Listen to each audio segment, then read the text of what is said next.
보실 성경 말씀은 요한계시록 11장 1절로 19절 전문을 보시겠습니다. 또 내게 지팡이 같은 갈대를 주며 말하기를 일어나서 하나님의 성전과 제단과 그 안에서 경배하는 자들을 청량하되 성전 바깥 마당은 청량하지 말고 그냥 두라. 이것은 이방인에게 주었은즉 그들이 거룩한 성을 42달 동안 짓밟으리라. 내가 나의 두 정인에게 권세를 주리니 그들이 굵은 베옷을 입고 1260일을 예언하리라. 그들은 이 땅의 주 앞에 서 있는 두 감람나무와 두 촛대니 만일 누구든지 그들을 해하고자 하면 그들의 입에서 불이 나와서 그들의 원수를 삼켜버릴 것이요 누구든지 그들을 해하고자 하면 반드시 그와 같이 죽임을 당하리라. 그들이 골등을 가지고 하늘을 닫아 그 예언을 하는 날 동안 비가 오지 못하게 하고 또 권능을 가지고 물을 피로 변하게 하고 아무 때든지 원하는 대로 여러 가지 재앙으로 땅을 치리로다. 그들이 그 정언을 마칠 때에 무지간으로부터 올라오는 짐승이 그들과 더불어 전쟁을 일으켜 그들을 이기고 그들을 죽일 터인즉 그들의 시체가 큰 성 길에 있으리니 그 성은 영적으로 하면 소돔이라고도 하고 애굽이라고도 하니 곧 그들의 주께서 십자가에 못 박히신 곳이라. 백성들과 족속과 방언과 나라 중에서 사람들이 그 시체를 사흘 반 동안을 보며 무덤에 장사하지 못하게 하리로다. 이 두 선지자가 땅에 사는 자들을 괴롭게 함으로 땅에 사는 자들이 그들의 죽음을 즐거워하고 기뻐하여 서로 예물을 보내리라 하더라. 3일 반 후에 하나님께로부터 생기가 그들 속에 들어가며 그들이 발로 일어서니 구경하는 자들이 크게 두려워하더라. 하늘로부터 큰 음성이 있어 이리로 올라오라 함을 그들이 듣고 구름을 타고 하늘로 올라가니 그들의 원수들도 구경하더라. 그때 큰 지진이 나서 성 시프리엘이 무너지고 지진에 죽은 사람이 7천이라. 그 남은 자들이 두려워하여 영광을 하늘의 하나님께 돌리더라. 둘째 화는 지나갔으나 보라 셋째 화가 속히 이르는 도다. 일곱째 천사가 나팔을 불매 하늘에 큰 음성들이 나서 이르되 세상 나라가 우리 주와 그의 그리스도의 나라가 되어 그가 세세토록 왕노릇 하시리로다 하니 하나님 앞에서 자기의 보좌에 앉아있던 24장로가 엎드려 얼굴을 대고 땅에 대고 하나님께 경배하여 이르되 감사하옵나니 옛적에도 계시고 지금도 계신 주 하나님과 전능하신 이여 친히 그 권능을 잡으시고 왕노릇 하시도다. 이방인들이 분노하며 주의 진노가 내려 죽은 자를 심판하시며 종 선지자들과 성도들과 또 작은 자든지 큰 자든지 주의 이름을 경외하는 자들에게 상 주시며 또 땅을 망하게 하는 자들을 멸망시키실 때로소이다.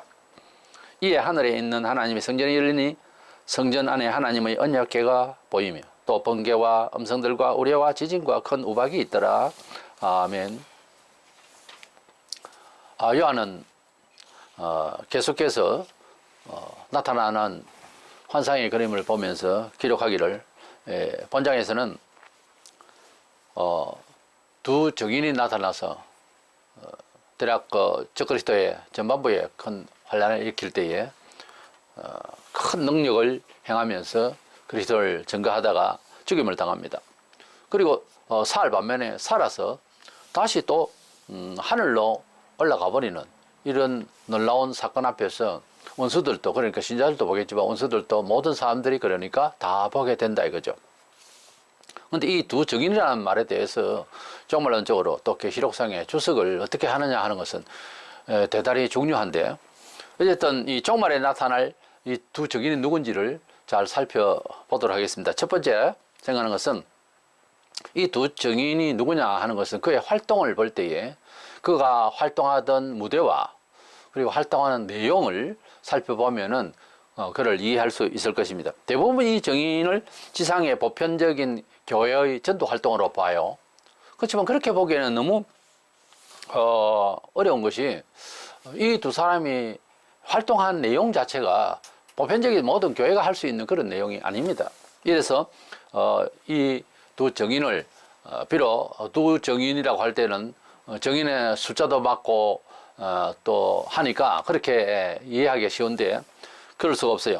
먼저 1, 2절에 내가 지팡이 같은 갈대를 주며 말하기를 일어나서 하나님 성전과 제단과 그 안에 경배하는 자들을 청량하되 성전 바깥 마당은 청량하지 말고 그냥 두라. 이것은 이방인의 주어선적 그들이 거룩한 성을 42달 동안 짓밟으리라 그런 말씀을 합니다.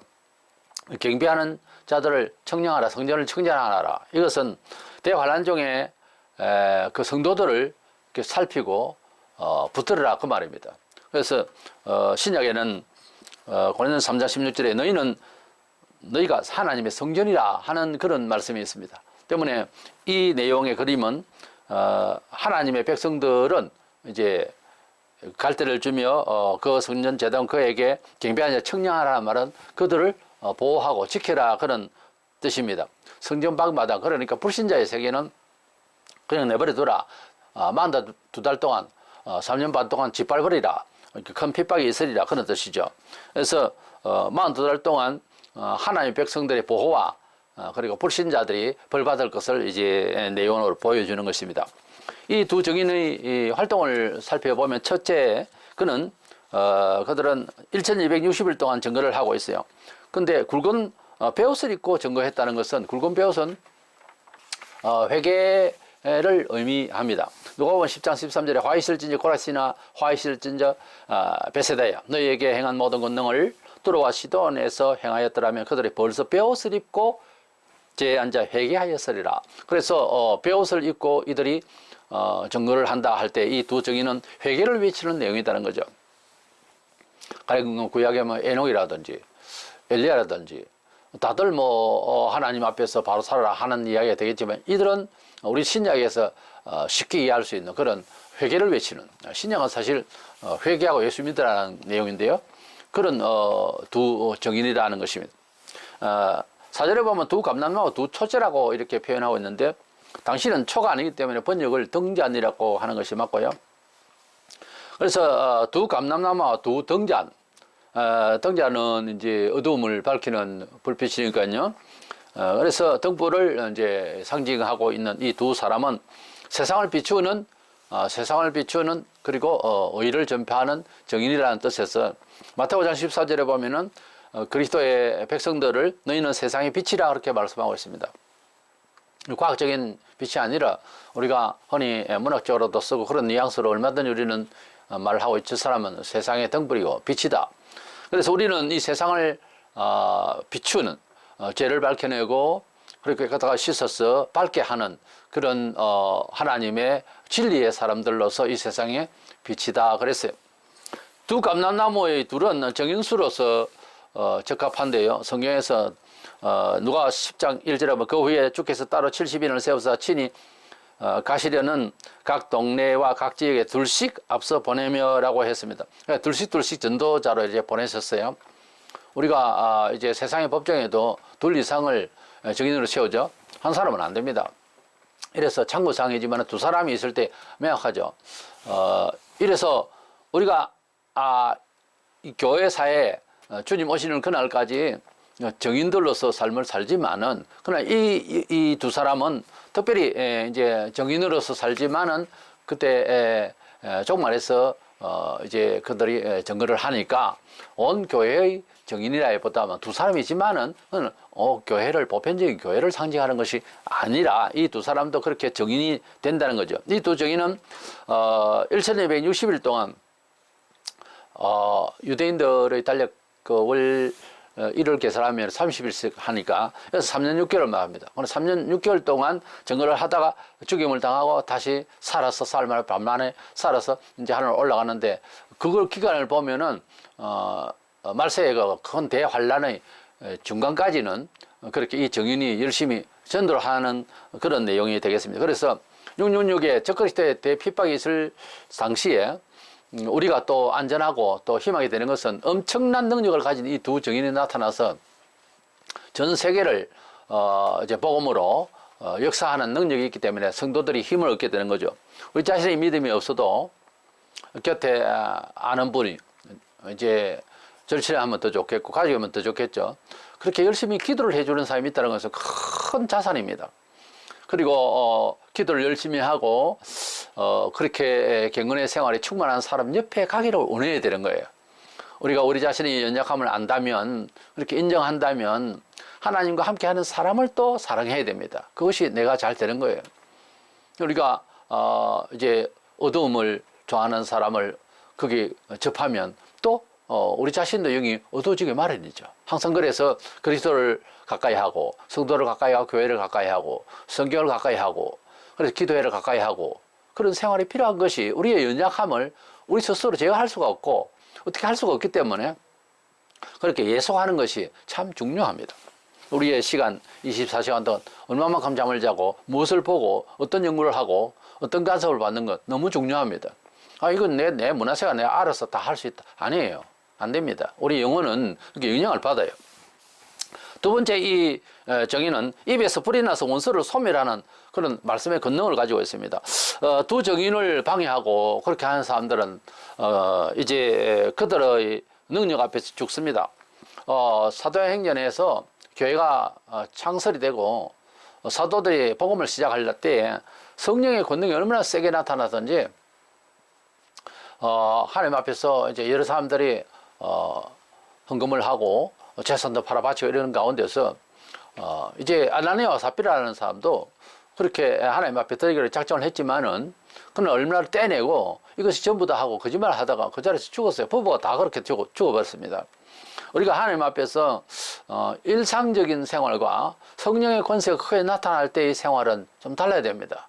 지극히 위험한 거죠. 하나님께서 역사하시는데 아니라고 한다든지 맞대놓고 이거 굉장히 위험한 겁니다. 그래서 균일하게 똑같이 그렇게 하나님이 역사를 하시질 않아요. 예. 좀 강하게 하나님의 의도가 너무 강하게 나타나고 직선적으로 나타날 때는 피해야지. 그것을 아멘을 받아들여야지. 그래서 거부하면 안 된다고 그러죠. 일상의 경험 척도로서는 관찰할 수가 없는 일이 여러 경우에 나타납니다. 그래서 항상 조심해야 되는 거죠. 그래서 그들을 대적하다가 이 입에서 불이 난다는 말은 권능을 나타나는 거예요. 말씀의 권능을. 이런 이제 능력을 가진 사람이 나타나서 방해하면 그냥 그 자리에서 죽는 경우가 발생합니다. 세 번째는 예언하는 날 동안 비가 오지 않게 한다. 그런 말이 있어요. 우리가 구약에 보면 엘리야 그랬죠. 야고보 5장 17절에 엘리야는 우리와 성정이 같은 사람이로되 그가 비가 오지 않기를 간절히 기도한 적 3년 6개월 동안 땅에 비가 오지 아니하고 그랬습니다. 뭐 그런다고 해서 말씀에 엘리야가 나타날 것이냐 그건 아니죠.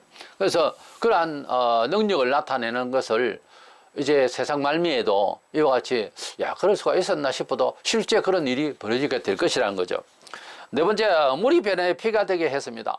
이 두 정의는 마치 애굽에서의 그 모세가 역사할 때 그렇게 권능을 발휘할 때 하나님께서 역사하실 때와 같은 역사를 할 것입니다. 출애굽기 7장 20절에 모세와 아론이 지팡이를 들어 나일강을 치니 그 물이 다 피로 변하고 자 이렇게 역사가 나타나면 말세에 구약의 성경을 들었던 사람 또는 알고 있는 사람으로서는 더 확정이 되겠죠. 그래서 이 두 정의는 뭐 신구약을 통틀어서 그냥 의심하고 긴가민가 하던 모든 것들을 그대로 보여주는 사람으로서 확실한 큰 정인이 될 것입니다. 이 두 정인같이 이렇게 능력을 행하고 이렇게 비가 오지 않게 하고 물을 피로 변하게 하고 모든 보편적인 모든 교회가 다 그래 해요? 아니잖아요. 그거는 그렇게 말을 할 수가 없잖아요. 이 두 정인은 말세에 나타날 참 두 사람의 정인으로서 한정된 겁니다. 다섯 번째 보면 아무 때든지 여러 능력을 발휘하더라 그랬습니다. 두 정인은 원하는 대로 아무 때든지 여러 역사를 했다. 그런데 교회에 대해서 은사를 주실 때 각양 은사를 주실 때 했거든요. 이 두 정인은 아무 때나 모든 능력을 해한다니까 일반적으로 우리가 말하는 그런 은사의 사람이 아닙니다. 여섯 번째로 두 정인이 죽임을 당한 후에 다시 살아서 성취를 하는 내용이 나오는데요. 결국 이렇게 큰 능력을 행하던 사람을 어떤 식으로 하든지 적그리스도가 그를 죽여요. 그래서 이제 길에 버려지는데 그가 사흘 밤 만에 또 다시 살아나 버려요. 그래가지고 하늘로 올라가는 것을 보게 됩니다. 그때 성 10분의 1이 무너지고 사람 7천이 죽었다고 했는데 이것은 성 10분의 1이 일반 온 세상 성 10분의 1이 아니고 적그리스도 이미 그때는 예루살렘 성 안에 들어서 말세의 성전이라고 그러죠. 그 안에 자기가 신이라 이렇게 해버리죠.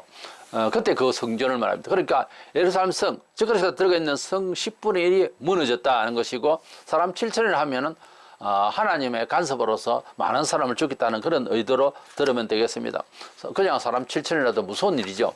이래서 이러한 그 성이 다 무너진 것은 아니고 10분의 1이 무너졌다 하는 것을 알 수가 있습니다. 10분의 1, 11조 뭐 이런 걸 생각하면은 하나님 끝이다, 하나님 의도다 그런 뜻이 의미가 있어요. 그래서 하나님 나타났다 이런 뜻이고 하나님 끝이라는 뜻이기도 하고요. 그런 의미도 있죠. 14절에 둘째 하는 지나가시는 보라 셋째 하가 속히 이르렀더라 도다 그랬습니다. 마지막 나팔 7가지 중에서 가장 큰 재앙이 세 번인데 이제 마지막 재앙 7째 나팔을 불 때 일어날 재앙에 대해서 예고를 합니다.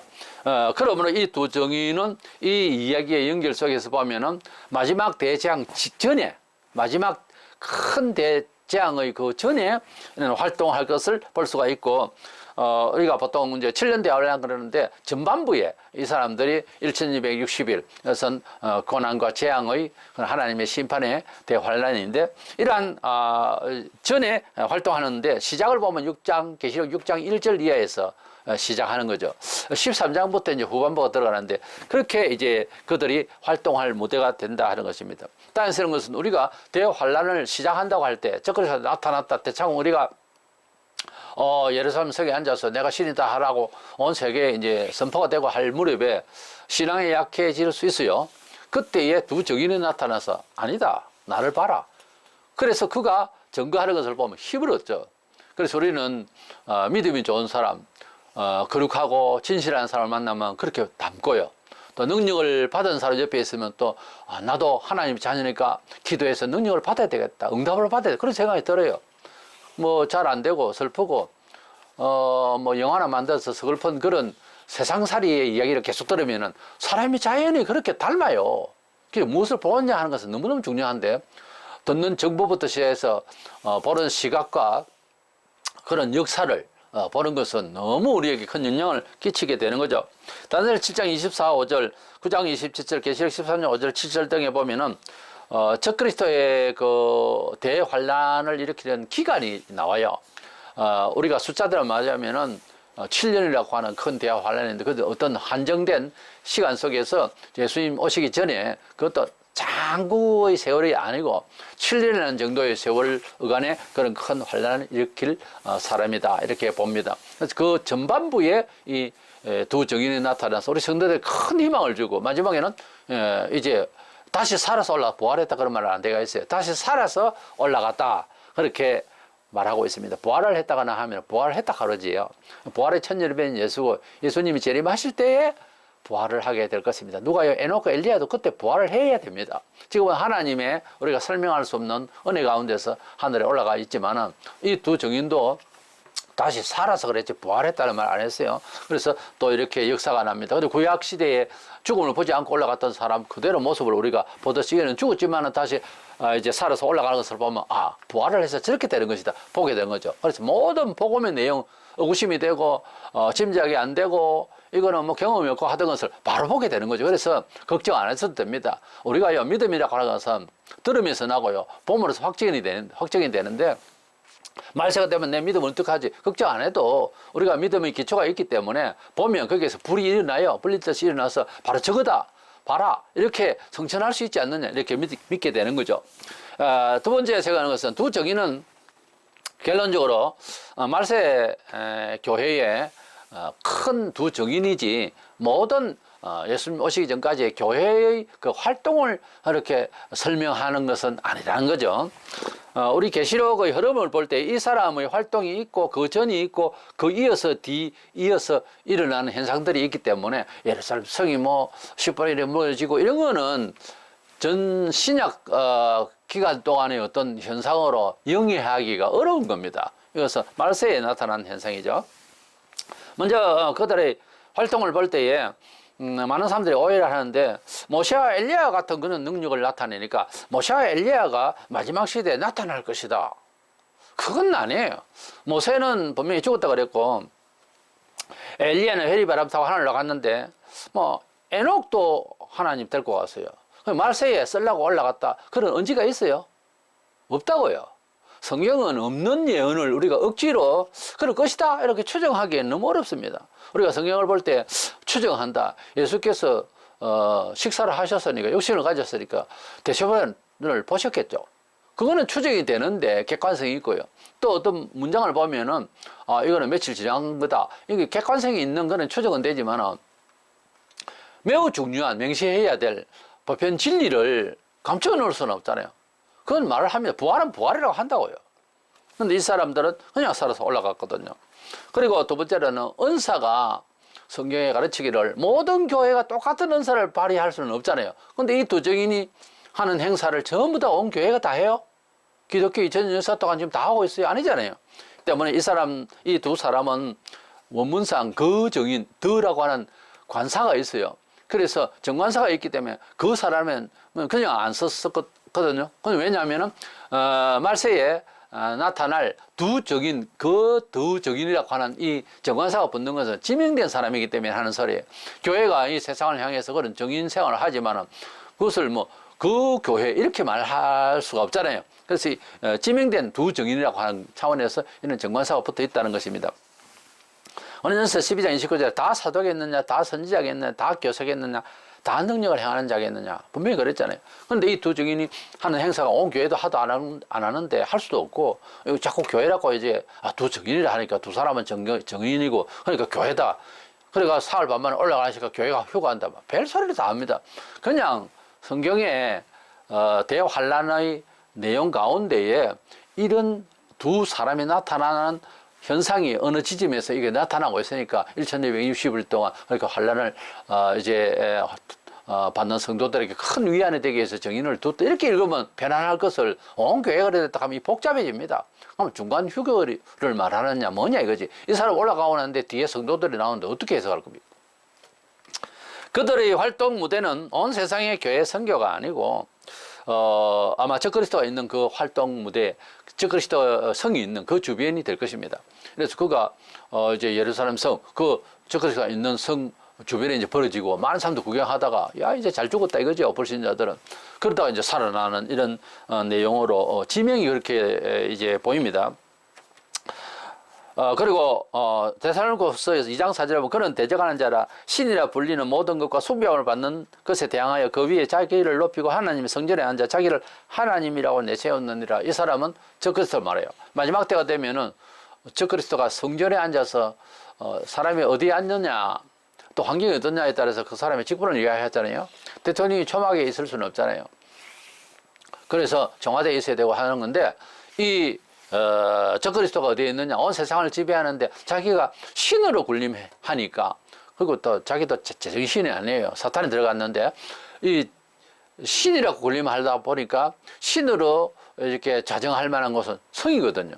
그래서 예루살렘 성에 들어가서 자기가 신이다 하는 때가 시사성이 있게 온 세상 사람들 다 알게 될 것인 것입니다. 때문에 긴가민가 혹은 자기가 선전 안 해도 다 뉴스거리가 되고 온 세상이 다 알게 될 것이에요. 15절을 이어서 일곱째 천사가 나팔을 불 때에 세상 끝이 되는 것을 예고하고 있습니다. 이것은 18장까지 이어질 내용이고 19장에서 예수님께서 재림하시게 되는 거죠. 19절에 이에 하늘에 있는 하나님의 성전이 열리니 성전 안에 하나님의 언약궤가 보이며 또 번개와 음성들과 우레와 지진과 큰 우박이 있더라. 이제 마지막 나팔을 불게 되면은 하나님의 성전이 열린다. 이 말은 이제 하나님 나라에 들어갈 수 있는 준비가 다 돼버린다 하는 거죠. 우리 성도들이 이제 얼마나 많은 고통과 모든 것이 마지막 나팔 재앙이 끝나고 나면 곧 하나님의 나라에 들어갈 수 있도록 나팔을 불매 이제 하나님의 성전이 열리니 하나님의 언약궤가 보이는 하나님의 언약. 그것은 뭐 불신자하고는 또 다른 부분이죠. 우리와 함께 맺은 구원하시는 그 언약, 심판의 내용이 있는 언약, 불신자들은 다 처벌하는 언약, 이 언약의 말씀, 진리의 말씀, 하나님의 언약의 약속이 보인다는 거죠. 이것은 바로 이제 마지막 나팔 불 때에 모든 것이 마무리되고 증명이 다 된다 하는 그런 의미를 주고 있습니다. 이하는 앞서 10장에서 말씀을 받아먹고 환란에 처한 백성의 증거할 힘을 얻었죠. 그것이 바로 11장 이하에서 이렇게 두 정인의 모습을 보면서 우리에게 큰 힘을 실어주고 있습니다. 우리는 사흘 반 만에 살아서 하늘로 올라가는 그 사람을 과거의 이야기가 아니고 정말에 우리가 그때까지 산다면은 목격하게 될 것인 것입니다. 우리가 하나님이 아니면 어쩔 수 없다고 하는 뭐 다른 종교까지도 우리나라 같은 불교나 뭐 유교나 다른 종교까지도 쳐다보면서 놀랄 겁니다. 사람이 살아서 올라가는데 저렇게 부활하게 될 것이라고 하는 것, 저렇게 성취하게 될 것이라는 것을 우리 모든 성도들도 함께 유동성으로 확신하고 증거할 수 있는 힘을 얻겠죠. 조금만 있다가 살아난 우리에게 주시는 메시지는 이제 이 본문을 통해서 앞서까지는 상당히 우울했죠. 여러 가지 환란과 핍박과 이런 것만 있고 한데 이 두 증인이 정말 위대한 능력을 행하고 구약의 모세와 엘리야 같은 그런 능력을 봐야 하니까 자 우리가 어떻게 해요? 힘을 낼 수 있죠. 그것이 바로 적그리스도가 시작하는 6장 1절부터 나오는 이 적그리스도가 세상에서 연히 그 핍박을 시작하는 그리고 666의 대환란이 13장부터 나오는데 그 직전까지 이 두 증인이 우리에게 큰 소식을 주고 온 세상을 두렵게 할 수 있는 만큼 그 하나님의 능력을 발휘하게 될 것입니다. 야, 이건 모세 시대나 있을 법한, 야, 이것은 엘리야 시대와 같은 이런 능력을 행하거나, 저 마침내 그가 죽임을 당했지만 또 살아서 또 하늘로 올라가는 이런 장면이 다 연출되니까 뭐 큰 걱정이 없죠. 우리가 믿음이 부족해도 그리스도의 역사가 증명이 막 객관적으로 나타나면 힘을 얻죠. 우리가 아무리 힘이 없어도 그 증명 자료가 힘을 내니까 우리가 다시 힘을 얻게 되는 것입니다. 믿음이 있는 사람 옆에 가면 믿음이 생겨요. 원래 사랑의 역사를 하는 사람 옆에 가면 또 사랑이 또 없던 사랑도 생깁니다. 우리 사람은요 그리스도에게 오면 그리스도를 닮죠. 사탄이 좋아하는 데로 가면 사탄을 닮는 거예요. 어쩔 수 없는 거예요. 그래서 우리 영혼을 어디에 해소시키느냐, 무엇을 보느냐가 너무 중요하다는 거. 그래서 이 본문에 나타난 이 두 사람의 정인 생활을 우리가 목격하게 될 때에 걱정 안 해도 되는 것은 그때 가면 우리들도 그런 믿음이 생길 것이라는 거. 그걸 꼭 아시고 지금도 우리 생활에 있어서 이런 어려운 생활이지만은 믿음으로 살고 강력하게 하나님의 말씀을 잘 증거하는 사람들이 소리를 듣고 그 사람들을 가까이 가고 예속하고 그래서 그리스도 안에서 그렇게 영적으로 환경적으로는 안 돼도 공간적으로는 안 돼도 만남이 이루어지는 요즘 인터넷 이렇게 네트워크 잘 되어 있기 때문에 하여튼 하나님을 영원하게 하는 사람을 만나면 하나님을 영원하게 하는 이유를 당위성을 알게 되고 그게 기쁨이 되고요. 하나님 나라에 대한 소망이 충만한 사람을 만나면 나도 그렇게 내세적인 믿음을 가지고서 내세주의 지향적인 그런 믿음을 가지고서 살게 되는 거죠. 이래서 이 두 정의는 우리에게 그냥 구경거리가 아니라 우리의 믿음을 이 말세에 낙오될 만한 이런 처지에 있어서도 이런 하나님의 역사를 보여주심으로써 정말 시구의 모든 백성들이 다 인식할 수 있는 이런 역사를 통하여 우리에게 믿음을 고치시키고 말세를 이길 수 있도록 하실 것을 믿고 힘을 내면서 지금도 그런 두 정인과 같은 정말 하나님을 위하는 사람을 잘 찾아보고 인터넷을 통해서나 또 실제로 교제할 수 있는 기회가 있으면 빠짐없이 우리 영혼이 잘 되기를 간절히 바라면서 그런 이제 가까이 볼 수 있고 증명을 볼 수 있는 그런 기회들을 많이 가지셔서 이 시대를 이기고 남는 우리가 되기를 주의 이름으로 축원합니다.